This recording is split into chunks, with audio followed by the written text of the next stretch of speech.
Alright, what's up guys? Kill boy, kill girl. We got our DJI Mavic just delivered from FedEx. Shipped all the way from China in like 2 business days. We had a few people asking if we could do an unboxing, although there's been several of these on there, but figured we'd go through that part and let Lori try not to cut herself. And I've also brought in my previous well, my other drone setup. Basically, I've been using my 3DR Solo to sort of give you some comparisons on, you know, the size factor. This one's about the size of the Phantom 4. Just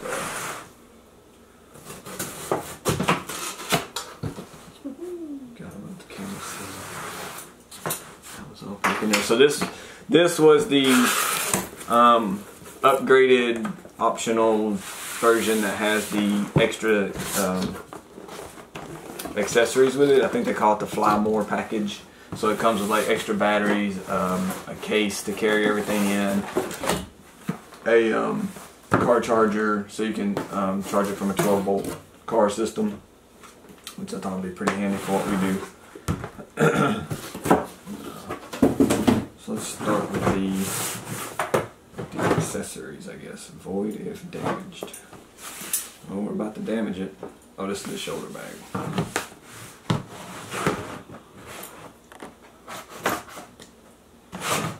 Alright, so I've heard and read that this shoulder bag is just big enough to carry the drone and the controller and maybe a couple of batteries, but not like chargers and stuff like that, from what I understand. So that's kind of unfortunate. I was hoping to sort of be able to carry everything in it, so I may have to get another bag. It's pretty nice. Has a lot of options, and it has a belt strap right here on the back so that you could hang it on your side there. See, it has the Velcro watertight zippers. Watertight zippers, yeah, good point. Yeah, all the zippers have like this sort of flapping rubber seal over them. I don't know what this. I guess you could just put some extra credentials or something in there. There's a little slot there. Car keys and anything like that. Yeah. And the front pouch here. It's just a basic pouch with no extras in there. And inside you've got a pouch in the top lid. And a nice little zipper pull. Look at that thing. Carrying strap. Yeah, strap. And then the visor in there that is fixed. But it's space for the drone to go on one side and the controller to go on the other. What? It's too small. You got purses way bigger than that. Yes. Alright, so and this should be our Fly More stuff. And I'll let you show it to the camera there. I don't know what any of it is. Well, you can read. What's it say? Battery charging hub. Yeah, so that allows you to like plug 4 batteries into it, and then you plug the normal charger into it, and it charges the batteries sequentially. It only charges them one at a time, but you can just throw them all on there. You don't have to keep monitoring everything and seeing when they run out. Got the car charger. Yeah, so that'll be good for just, you know, we're running around between shoots out here. You know, we can charge it from the car, obviously. Intelligent flight battery. Yeah, so we got, should be 3 of those in this kit. There's 2 in this box. Oh, okay, probably there's one probably one in the thing, yeah. So it comes with like 2 extra batteries, and each one of these is good for like 27 minutes, ideal flight time. Figure about 20-25 minutes. So got a good hour of flight time between the 3 batteries there, and with the, you know, the car charger, you can kind of be working on charging 1 or 2 batteries while you're flying. It's cool. Let's see. So we got a battery to power bank adapter. I think this, I don't know, I have to look into that. This might be the thing that you use to, and they always have cool, DJI does have pretty cool packaging. It's almost Apple-ish, but it's all made in China instead of made in America, so it is what it is. But let me see that knife. Because I think this is not operating without being torn. Let's just get it open. So yeah, this is cool. So this, if I'm not mistaken, allows you to use the batteries as a USB supply. I don't know if I can get the focus. There we go. So you see it's got 2 USB plugs on it, and then the battery plug on the back side. So in a pinch, I believe you can use the batteries to charge things like the controller or your cell phone or whatever using this little guy. And a couple of extra folding props. Yay! We won't need those. We need those. Surely. Alright, so this is, and again for comparison's sake, there's my controller from my current drone. This is the entire package with the drone, the controller, the battery, charger, yeah, everything inside that box. That's the size of my whole controller. Cool, show it to the camera. So they got this like molded press board top that holds everything in place. That thing, I've seen Game Boys bigger than that. That's pretty cool. So I think we have Game Boys bigger than that. We're gonna leave the plastic protective screen on there. Oh, everybody loves that part. So there you go, little. You gotta fold it out. Yeah, it's pretty crazy. Let's see. Okay, it comes straight up. And then you put your phone in it. Uses your screen. Yeah. Right? So these fold down. Somehow. Like that. And your phone goes in, and they're kind of stiff, but your phone goes in there. We'll fiddle with that in a minute. And I think they also, yeah, so they have this sort of articulation leg that goes out here, and it's metal. Yeah, so this leg here that holds these things is like, it's metal, and it's got a stiffness to it. It may loosen up some over time, but I think it's, you know, it's meant to be tight. Yeah, to be tight, to keep the phone in there. I think it comes with 2, I hope it comes with 2 cords. Yeah, it comes with another cord. So it comes with this little adapter cord that runs from the plug on the side that is a micro USB, and then it's got an Apple plug on it, but it also has a cord in there that goes micro to micro for Android phones. Controller itself, pretty solid little feeling piece. It's plasticky. All this except for back here on the back, this is rubber. So the parts that's in your hand, all this is rubber on these guys here that stick out to hold the phone, and this piece back here is rubber. So basically where your hands will be touching this controller, it's all rubberized, but the rest is plastic. But it's got a nice feel to it. I can't believe how far this thing reaches. Cause, okay, so this is my previous controller, and you see these contraptions on here. These are designed to sort of focus the signal and pick up the signal on more of a directional pattern. So you have to sort of aim these at the drone, but it takes what would normally be, it normally came with like 2 stick antennas like that guy, and those things broadcast in like 360 degrees, and the problem there is you're broadcasting downwards and you're never going to be below yourself or whatever, so you're kind of wasting some bandwidth there. So you can replace it with these guys, and these are really cool. They focus it on wherever it's pointing, and you get almost double the range, but the range is pretty pitiful out of the box with this guy. It was only like a half a mile or whatever, if that. Some people were getting, if they had a lot of Wi-Fi signal in their area, they were getting really subpar performance from the factory stock antennas on this guy. This is this 3DR Solo, 3D Robotics Solo. But otherwise, it's a good little rig. It just had really bad reception. So these guys are like $100, and they would give me like about a mile. So this whole rig right here would reach maybe a mile. This guy, this little guy right here, and it looks big because it's all unfolded, with these 2 factory antennas, reaches like 4.5 miles. I can't believe how far this thing reaches, and there's videos on YouTube and stuff of, you know, of them reaching that distance. So really impressive technology in this, and I believe, I'm going to break it here, I believe these sticks come out. I read that these sticks pop out, and they're kind of stiff. But you can take them out for travel or whatever, make it a little bit more streamlined. Okay, so what else we got out? We got out the this is the charger. Kind of got cool little. Oh yeah, nice little Velcro. They have DJI. They have their branding on them. Yeah, it's a good strap.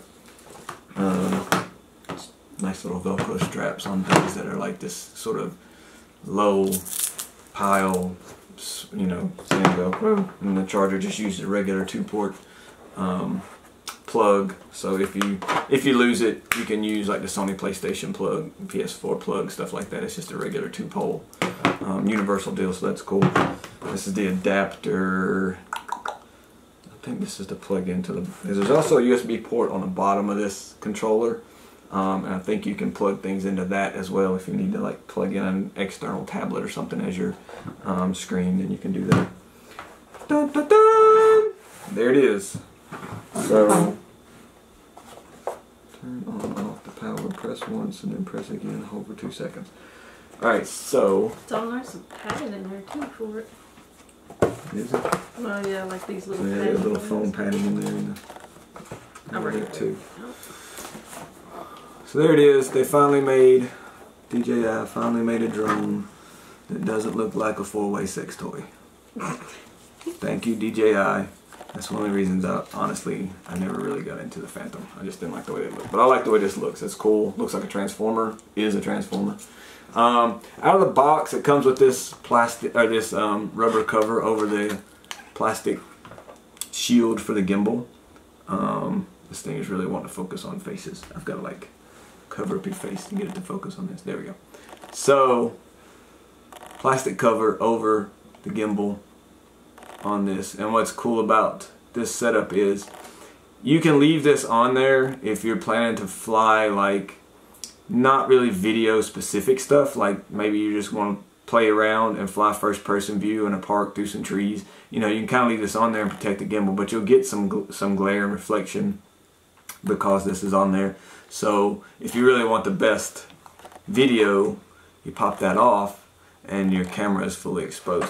One of the cool things about this gimbal that I read, the pivot, okay, there's 3 pivot points for any gimbal that's a 3-axis gimbal to work. So normally you have, you know, you can see them 1 and then 2, and then normally there's one behind the camera that gives it the ability to tilt. With this gimbal, they built it inside that cylinder right there. So there's actually a rotating mechanism inside this cylinder that rotates the camera mechanism itself, like the imaging chip and everything. So they reduced the number of external joints from 3 to 2, simplifying it and keeping it a little bit lower profile that way. Alright, so 2 of the props are installed and 2 are not, interestingly. I'm going to let you unfold that. Let me break it. Well, I mean, it has handy little things that tell you how to unfold it. Yep. 1. The bottom arms are weird. I think they go downwards. Yeah. Okay, yeah. Unfold the rear arms downward. There we go. This one goes up. This one goes out. There you go. So you set down the table. Okay, so there's no like gear on the back landing gear on the table there. So to give you an idea of, you know, the size once it's unfolded, it's not much smaller, like, you know, wingspan, a little bit smaller wingspan, as they say, from motor to motor. The real difference is this right here, the height top to bottom. With these guys with the cameras hanging down, you always have to have the legs protecting the cameras, and you always have the quad that sits way up high off the ground, so that when you're landing, it's kind of, if it's moving around when it lands, it can catch and flip over. And you always have to protect the camera and the gimbal from, you know, debris on the ground. So this guy, the camera and gimbal are sort of tucked up in there, but I've heard people saying that it's still, if you're in grass and things like that, it can interfere with the gimbal's initial calibration sequence or whatever, so you still need to be on some pretty flat ground or carry a piece of plastic or cardboard or something like that you can set this on that'll be level. So yeah, how do the props go on? Okay, so I have no clue. Do they screw down on it maybe? I think they just pop on. Well, I thought I saw some threads. Oh wait, is that a spring? Oh, it's got a little, okay, so it's got a little spring, and I think they go down and twist. You'll have to like hold the motor. Yeah, because I can see a slot. So they've got a little spring-loaded pole on here, and the prop has 3 teeth, and there's 3 slots in this motor hole basically, and so the prop goes down and rotates and clicks into place. Somehow. That takes some force. Well, look at the direction of the slots. Okay? Yeah, you gotta slide it that way. So it's got to rotate that way. Let me try it. Yeah. And you got to do, they're specific to a direction too, so you got to watch that. Yeah. So the props have. I was putting it on the wrong one. Yeah, they have a color-based system. So one's got a white ring and one's got a no ring. So you got to put the one with the white ring on that side. No ring goes on this side. Much easier. Fits. When you do the right one. So there you go. And what's cool, these props fold up, so they stay on. Normally you have to take the props on and off on most drones. I don't know why that became a thing. I mean, back before quadcopters were really a thing, and we had traditional helicopters that had the big single rotor on top and then the tail rotor. Those folded just like this, and it was nice because you could fold the gigantic top rotors back to the boom, to the tail, and then transport it. Why that didn't carry over to these right away, I don't know, because this is really a great idea. So basically, with these things folded up, when you fold this up, they just lay flat with the arms. And then when you fire this up, you don't even have to open these up. When you fire this up, it'll automatically spread them out by centrifugal force, basically, before it even takes off. As soon as these motors start to spin, it'll pop open, and you don't even have to fiddle with this part. So the deployment and packing after the fact is sped up by the fact that you don't have to fiddle with those. Battery on top here just comes off by pushing 2 buttons, from what I understand. Yeah, and lifts straight up. The connectors are in here, and so it just slides straight down, locks into place. This battery being an open top does allow the possibility for higher capacity batteries, maybe. So you might end up seeing some batteries in the future that have like a little hump on them that might give you like 40 minutes flight time, something like that.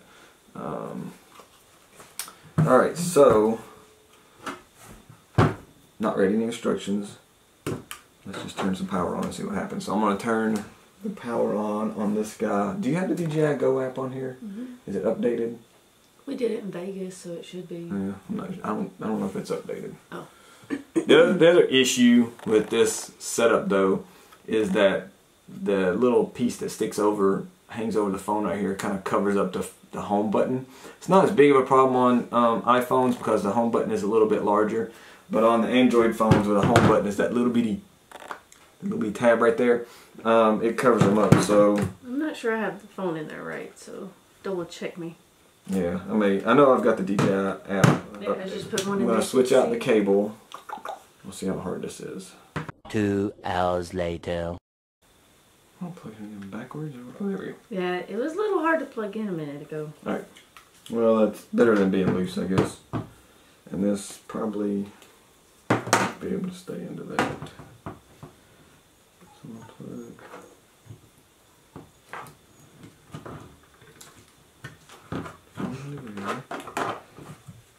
That one seems to fit better than the iPhone does. I don't know. Maybe just coincidence. Alright, so I'm going to, and it's a good habit if you're, ever using your phone for these types of things, close all the apps on the phone, maybe even if you got time, reboot it. But I'm going to go into the DJI app for this device. But as I understand, you got to do an update process and everything.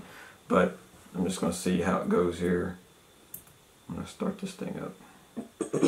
Alright, so hold down the button on this. It says battery at 56%. It's got a nice little display thing. Yeah, sort of a high contrast display on the top that shows you some of the basic information, which is nice. You can get the information up here without having to here's DJI. Yes.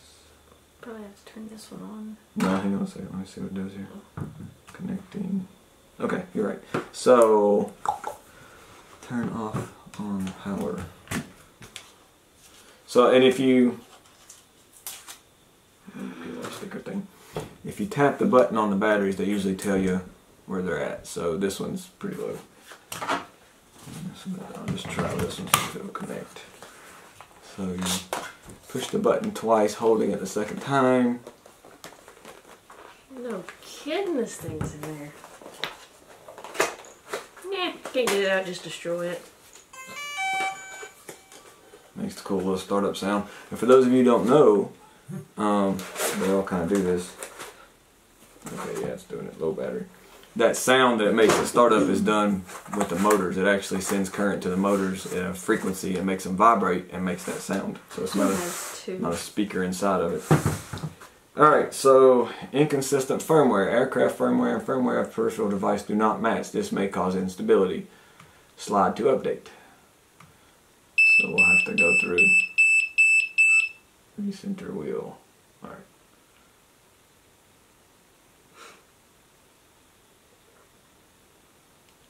Connected for the first time, you receive your 1-year warranty. Yeah. Name your aircraft. So you get to put in the name. So, Kill Girls Mavic. I was going to call it Lola. Okay. It's okay. I'll just call her Lola. We're calling it Lola. By the way, this is like, this is her first drone, so to speak. I've held a controller once while he had his hands over top of mine, and that's all I've ever flown one. And that was like last year. So. Customize center your focus. So yeah, I am completely in the dark when it comes to these things. Well, you won't be forever though. I mean, we're not just going to throw a drone in her hands. With these more automated types, it allows it to be update successful. So that's, yeah, it's interrupting my progress here. But the, you know, we'll start off, I'll fly it and get everything sort of checked out, updated, make sure everything's good, and then we will slowly, you know, move her over to it. So you can choose your control mode. So it's like, mode 2 is typical, I guess American mode. I don't know if like European is mode 1 or Asian, but mode 2 puts the throttle on the left side, throttle up and down, which is what most of them do. You can customize C1 and C2 buttons. So on the back here, there's 2 buttons where your index finger will lay, and you can set these up to be whatever you want. This drone quad has the first focusing camera on a built-in camera on a DJI drone, so you can set one to center the focus basically on C1, and then C2 will be, I'm going to set it to, let's see if it had like a replay navigation. I was going to have it set to like manual flight mode just in case something got funky, but I don't see that in the list, so I'm just going to move on. Units of measurement, imperial, because, hey, America. In video output, NTSC. And then beginner mode, you can select yes or no, so we'll leave that on for now. It allows beginner mode, enabled by default. Aircraft cannot take off when there's no GPS signal. It cannot fly higher than or go beyond 98 feet when operating in beginner mode. It's a switch you can turn off, but keeps it within range, and then confirm your account. Activate. Activation successful before first flight. You can improve your flying skills with built-in flight simulator. So that's pretty cool. It's got like a flight simulator built into it. So you can sort of practice DJI Care. I'm going to do that. Update success. So I'm going to click on camera. Should see beginner mode activated. Altitude distance of 30 meters is in place. So there we go. We're getting our live feed on the screen there, low battery. Now, one of the big things that people were having problems with is you have to calibrate everything before you fly the first time, including the joysticks on these. So I'm going to have to go through that process. But if you end up getting one of these, just know that you need to, oh cool, it's showing me. You need to calibrate not only the compass, which is typical, and the IMU on this, I believe.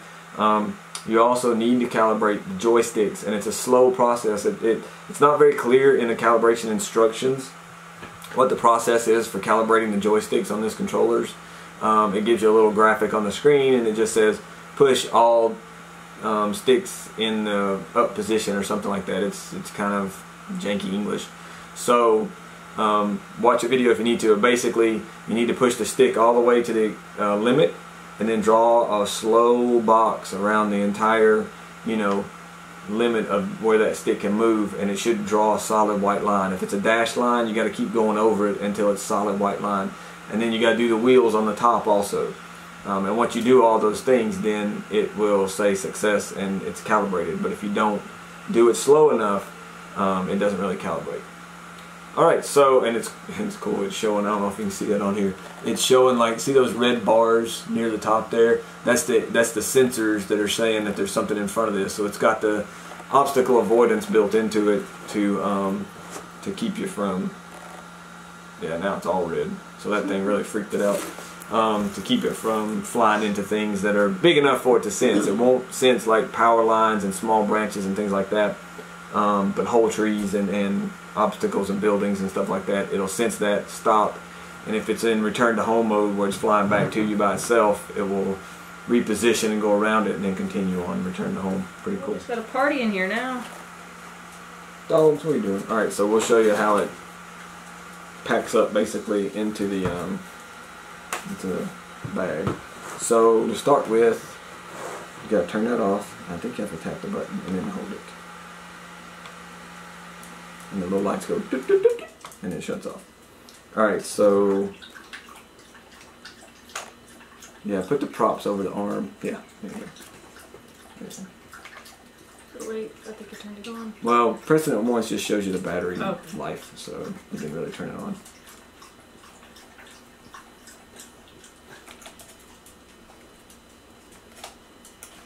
And this is the first timer that's like always afraid of everything. I've always never afraid of touched breaking drones. everything. Alright, so I carry it in the case and that's it. don't forget, put the little cover on the gimbal. So basically, I would leave that rubber piece on there. Well, I was going to put it on afterward. Yeah, but you end up fingerprinting everything. So you hook these in up front. You hook the front ones first? Yeah. And then the snap in the back. Yeah. Put a little rubber silicone piece on there and just sort of rests on it, yeah. Alright, slide it into the bag.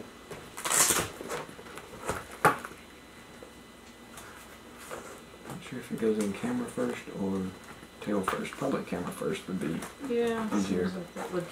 Because that's the way the props are folded. It goes in like this. I don't know. Turn it towards the camera so people can see. Oh. It'll loosen up once you use the case a few times. Or maybe we're just putting it in there wrong. That's highly possible also. Alright, so I'm going to turn this off. Tap. And hold. There we go. So you have to like tap and then hold it the second time so you don't accidentally turn that thing off. Putting an extra set of props up here in the top compartment.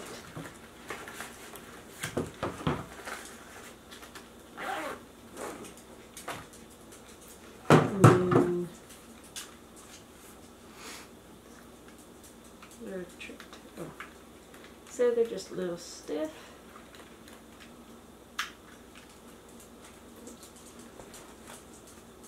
I like how those joysticks are. Yeah, like I said, I think they come off, but they're really stiff.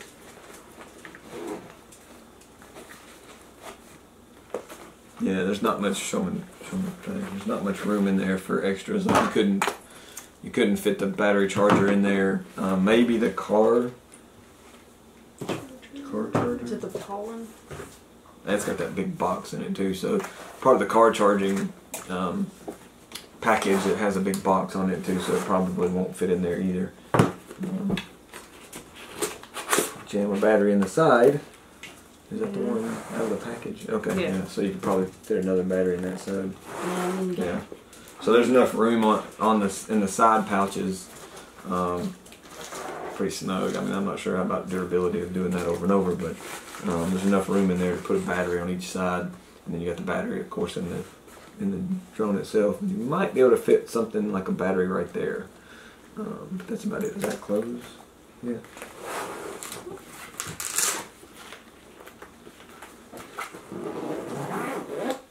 So I don't know if you're thinking about getting one of these.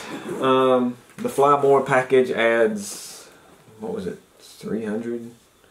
I don't know. I mean, there's a couple of things that are kind of cool. The multi-battery charging port, but I bet if you bought all these without that camera bag, you know, you could probably save about $60-70, and then get you, excuse me, without this. It's not a camera bag. It's the camera drone case.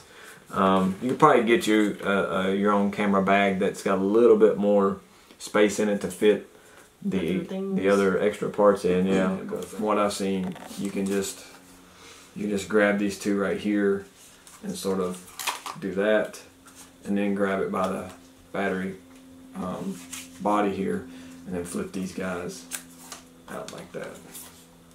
And on the bottom here, you can see the sensors.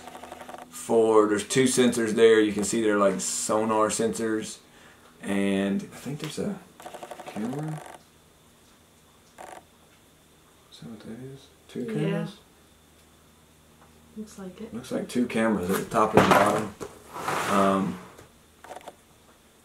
They have little lenses over them. I don't know if it's coming in there. Yeah, right there. So I think these are like sonar sound-based sensors to measure the distance, and then these little cameras right here also give it the ability.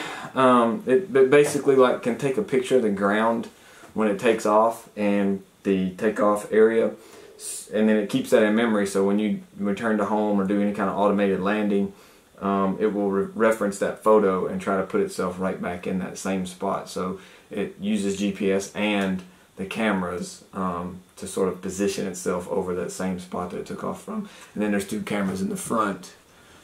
You see them right there. Sensors, I should say, in the front beside the main camera. These sensors are the frontal avoidance sensors, so that as it's flying forward, you know, it'll sense things. But this one, obviously, no sensors on the side or the back or the top. So if you're doing some filming where you're going sideways, you know, you still have to be careful about flying into stuff.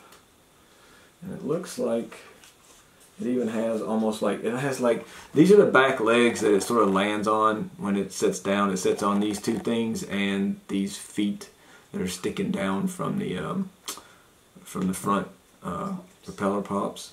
So these guys are like the landing feet, but there's like little holes in the side, so it's almost like it's meant to be like a means of carrying it or something. Like you could put it on a backpack maybe and run a cord through there or something and carry it. Put it on your neck. You don't have your big drone? Yeah, it's over there. I was going to compare the carrying case, but we can do that later. Oh, good grief. Yeah, the carrying case for that thing. It takes up almost the entire trunk of my car. You love it.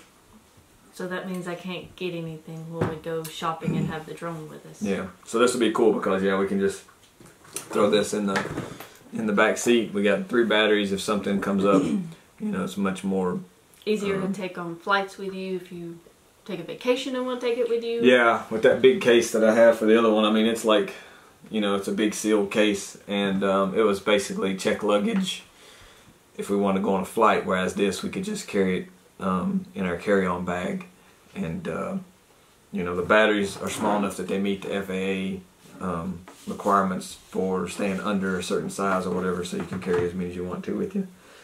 So it'd be a lot more.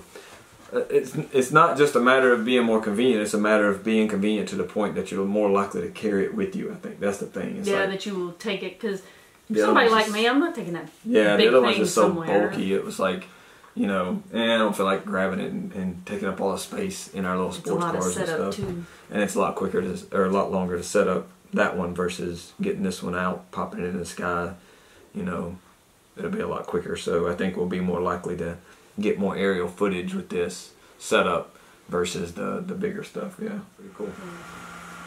So yeah, that about covers it. I'm not going to fire anything up or anything right now. We'll do a first flight video after this. If you guys want to pick one of these up, I have an affiliate link I'll put in the description. I appreciate it if you go through that. It doesn't change anything as far as you go. It just gives me a hookup for continuing to get some DJI stuff at a little bit of a discount.